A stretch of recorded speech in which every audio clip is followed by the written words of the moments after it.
My friend's girlfriend is plagued with mental demons, all of them telling her I'm trying to steal her man. Now I avoid them like the plague, but somehow I'm still living rent-free inside her head. Posted by you/particular anxious 208. Miles and I are in our early 20s. We have known each other since we were 2 because our parents are best friends. Now, I wouldn't say Miles is my best friend. He is a good friend, and we do hang out on occasion, but we see each other on all major holidays because of our parents. The problem started because of a dumb childhood memory. When we were 8, we had a wedding play in the school aftercare program. I played the bride, and Miles was the groom. It was a play with horrible songs and uncoordinated kids. Obviously, our parents took pictures and videos of that, and we each have one picture on our family picture walls.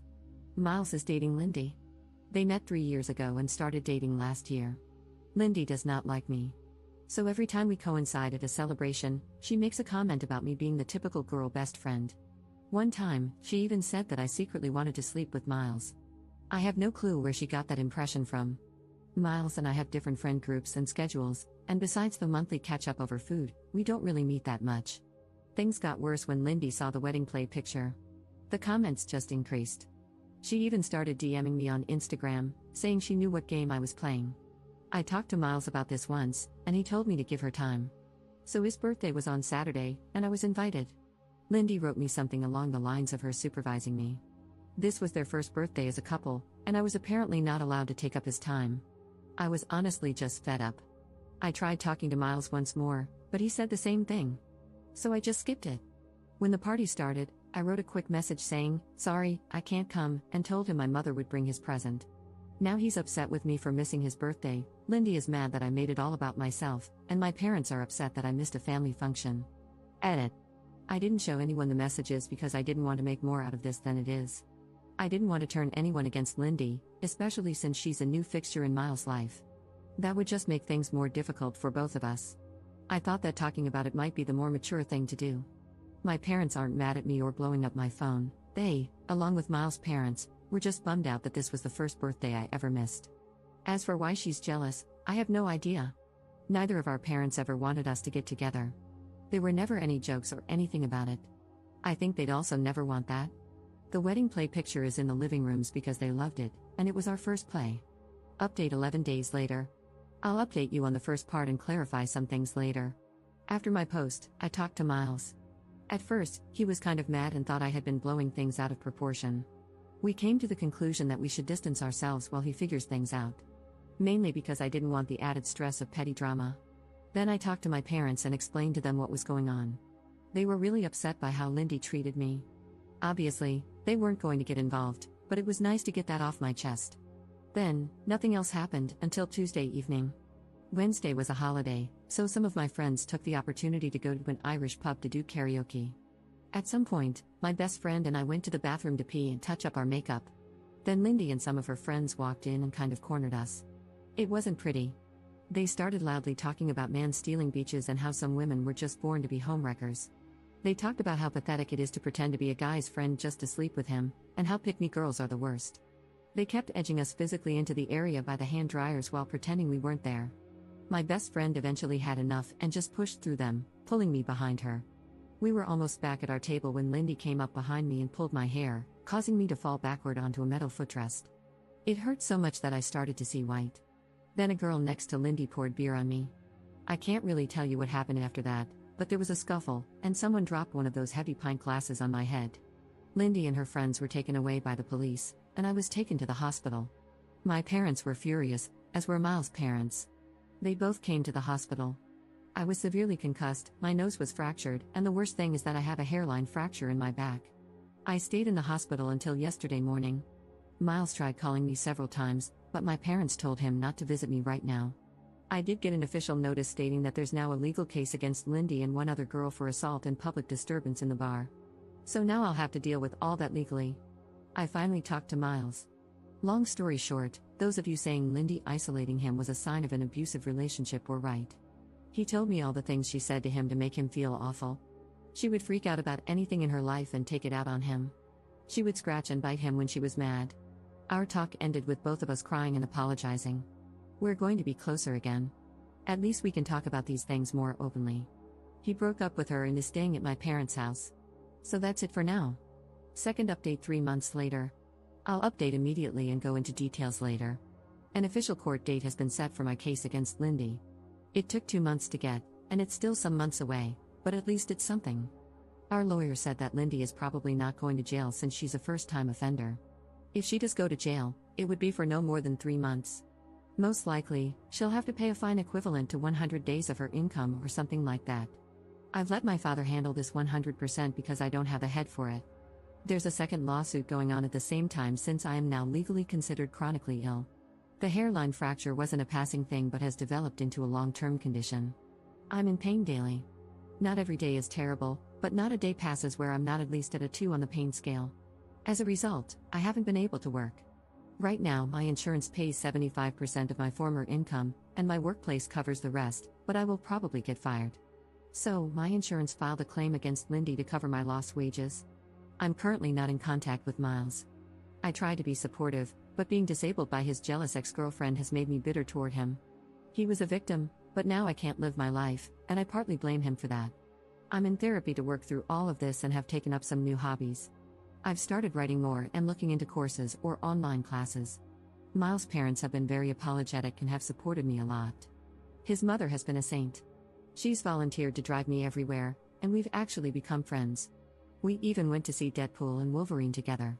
She's a stay-at-home wife, so we have a lot of time. One of Lindy's friends reached out through my lawyer, offering to testify against her. She also sent a letter apologizing. To make a long story short, Lindy had told them that I was bullying her and that Miles had already cheated on her with me once before. So that's where things stand right now. Take care and watch your back. Third update 2 months later. Hey everyone. So, here we are again, and yeah, things have moved along, but honestly, I'm just tired. The first court date? It came and went. It was my insurance company versus Lindy, and surprise surprise, she lost. She's on the hook for most of my lost wages, which is nice, I guess. I didn't have to be there the whole time, which I was grateful for because I've had enough of this mess. As for the criminal case, well, we don't even know if we'll end up going to court for that one. My lawyer is handling it, and I've handed the reins over to my dad because, honestly, I've had it. I'm no legal expert, and after that insurance loss, Lindy's in a bad spot. Her legal team is apparently scrambling to do some serious damage control, but at this point, that's not my problem. More of Lindy's friends have crawled out of their hidey holes to give testimony. Turns out this wasn't her first rodeo. Another girl came forward with evidence of Lindy pulling similar stunts back in high school. This poor girl was just sitting next to Lindy's then boyfriend, being a normal human, and Lindy went off the rails, starting rumors and even spreading literal breadcrumbs on her table to trigger her celiac disease. Yeah, she's that kind of psycho. No one could prove it at the time, but now, with all these friends popping up, it's all coming to light. And believe me, these girls didn't have some moral epiphany, they're just terrified of getting fired or having anything negative pop up in their records. The receipts are coming out, and it's getting uglier by the day. Now, let's talk about Miles, because that's a whole other dumpster fire. I'm still not speaking to him. Turns out he's known for a while that Lindy was threatening him with bad things if he didn't cut me off and make his parents stop talking to me. And this idiot laughed it off, thinking she meant breaking up with him or something. But no, she was dead serious. She even started stalking me and one of his cousins. She made a fake profile and was sending cryptic messages to his cousin. What did Miles do? He talked her down. Yeah, that's it. She kept giving him ultimatums, and he just rolled with it. So, yeah, I'm even angrier at him now. He knew she was unhinged and didn't do a damn thing about it. He let her spiral while I got dragged through the mud. His dad finally got involved and dragged him to the police, where they filed reports about all the crap Lindy pulled. They have evidence now from the stuff with his cousin and even photos from when Lindy got physical with him. So, at least something's happening on that front, but it's too little, too late if you ask me. As for Lindy, well, she's gone radio silent. Except for TikTok, of course. My friends keep sending me her cringy videos, and it's honestly kind of disturbing. She's acting like nothing's happening, like her whole life isn't unraveling. She's got a new boyfriend now, and they're making those awful lip-sync videos together. I think she's living at his place, but who knows? Maybe her parents cut her off. Wouldn't be surprised. Oh, and the guy? Yeah, one of my friends looked him up. Let's just say he fits right into her pattern. As my grandma would say, there's a lid for every pot. On the health front, still nothing good to report. My pain hasn't improved, and I'm now waiting for a surgery appointment, which looks like it'll be early 2025. The pain is radiating to my left hip now, which is just great. I feel like that sad little dog from the Black Cauldron. But, hey, silver lining, I've made friends with a few of the nurses who work with me. One of them braids my hair, which is kind of sweet. I'm also seeing a physiotherapist regularly, mostly for massages at this point. It helps, but some days I feel like I'm just patching myself together with duct tape. The therapist suggested I start doing pool exercises, so now I'm in an aqua aerobics class for seniors. No, there isn't a disability-specific class in my town, and frankly, I didn't feel like looking too hard. The old ladies are a riot, though. Well, except for one who always looks miserable, but honestly, I'm not one to talk. One piece of good news, I finally got approved for a wheelchair. So, at least I can go out with my friends without feeling like my body is falling apart after an hour. I've also been taking a few university courses for fun and playing way too much Fallout. So, there's that. And that's where we are. It's still a mess, but I'm just doing what I can to get through it. Thanks for sticking around, I guess. Fourth update 5 months later. Hi, everyone. Things have finally settled enough for me to share an update. The court case is over. Lindy was sentenced to actual prison time, with none of it suspended. She also has to pay restitution for my medical expenses, lost wages, and pain and suffering. The court didn't miss a thing. They went through all the evidence, testimonies, and even the messages, and it was clear who was at fault. I cannot tell you how much of a relief it is. During the trial, Lindy claimed I had been bullying her and that I planned the pub incident to ambush her in the bathroom where there were no cameras. She said I struck first. 2 of her friends backed her up, but the third one, who was also part of the attack, ended up telling the truth to avoid harsher punishment. It was obvious their stories didn't line up, and when the outside CCTV footage and witnesses from the pub were brought in, her whole narrative fell apart. The court didn't buy it, especially with all the messages Lindy had sent me before the incident. She could not explain why someone supposedly bullying her would also be the one receiving threats from her. It also came out that Lindy and her new boyfriend had been intimidating witnesses. He even messaged me on Instagram, trying to get me to say something incriminating or admit to something I didn't do. At first, I didn't realize who it was, so I replied briefly, but once I figured it out, I stopped immediately.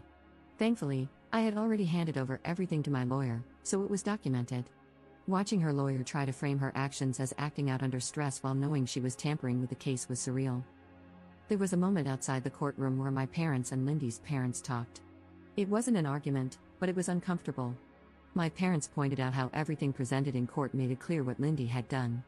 Lindy's parents didn't argue back, but they seemed completely out of their depth. They mentioned being shocked by how much she had escalated things and admitted they hadn't understood how serious it was. They've taken on the financial burden of her restitution, which means I know the money for everything will come through. It's hard to say if they're doing it out of guilt or to protect their image, but either way, it's one less thing for me to worry about. Adjusting to my new normal has been a mixed bag. The chronic pain is still there, and my surgery isn't happening for a few more months. I've also been dealing with the endless back and forth of German bureaucracy. My insurance keeps sending letters asking, "Hey, you still disabled, lol?" As if chronic pain and an unhealed fracture could magically fix themselves. Every time I think I'm done explaining my situation, they send me another form to fill out. It's exhausting, but my doctors have been really supportive and always help me get the paperwork sorted. Some days are harder than others, and there are moments when I feel sad about how much my life has changed. A few months ago, I was stuck in that sadness, angry all the time and constantly thinking about how unfair this all is. I think I was grieving the life I thought I would have. Now, though, I've accepted that this is my life, and even if I never fully heal, I know I'll manage. I'm not letting Lindy take up any more space in my head than she already has. I've started focusing on things that make me happy again. My friends and I started a Dungeons & Dragons campaign, and they come over to my place to play. They're so patient when I need breaks or when the pain gets bad. Through that group, I met someone. At first, I was nervous about getting close to him because I thought he might see my situation as too much to deal with, but he's been amazing. He drives me to appointments, brings me groceries once a week, and has never made me feel like a burden. I'm falling in love with him, and for the first time in a while, I feel hopeful. I've also been keeping my mind busy with courses and finally rewatched all of How I Met Your Mother. Sometimes I catch myself comparing my old life to this one, and it makes me sad, but I don't stay in that feeling as long as I used to. I've started finding a balance between moving forward and letting myself feel everything that comes with this new chapter. I've distanced myself from Miles' parents. They were wonderful to me, but I realize he needs their support now more than I do, and it should be undivided. I still don't know if I can forgive him. To this day, I haven't. Thank you to everyone who has supported me through all of this. It has been a long road, but I finally feel like I'm on the other side of it. Take care of yourselves and hold on to the people who make your life lighter. They make all the difference.